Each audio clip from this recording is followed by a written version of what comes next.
На мен ми харесва, че той ще остави след себе си трайно съдържание. Едно произведение е голямо богатство. 12 вече е цяла библиотека. И това е наистина една картина на живота, която в момента нямаме нужда от нея, но когато тя се появи, ще открием, че сме можели без нея. В Япония се полагат изключително големи грижи за хора, които имат някакви особени таланти.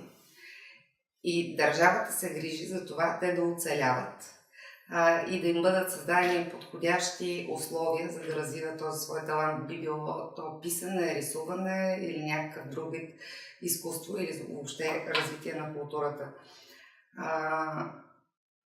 Ако този формат успее да даде поне на 12 човека правото и възможността в едни оптимални за тях условия да покажат на какво са способни, мисля, че ще създадат нещо, което ще бъде значимо не само след една година, а и след един век. Както казва Георги Господинов, четящият човек е красив човек. В този смисъл, ако накрая останат текстове, които могат да допринесат за духовното израстване и създаването на повече красиви хора, значи това, което правим, е за добро.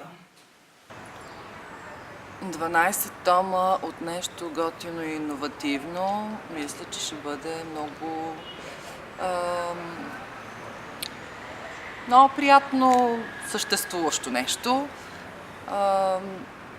Дано да се намерят много добри пишещи, което вярвам, че ще се случи, и да запълнят тия 12 тома с някакви неща, които ще останат в историята. Социално-културната платформа или културната платформа, в която и аз за щастие участвам в момента, ще е устойчив, и в това съм убедена, защото той ще генерира текстове от хора, които имат богат вътрешен живот. Аз самия искам да прочита тези 12 тома.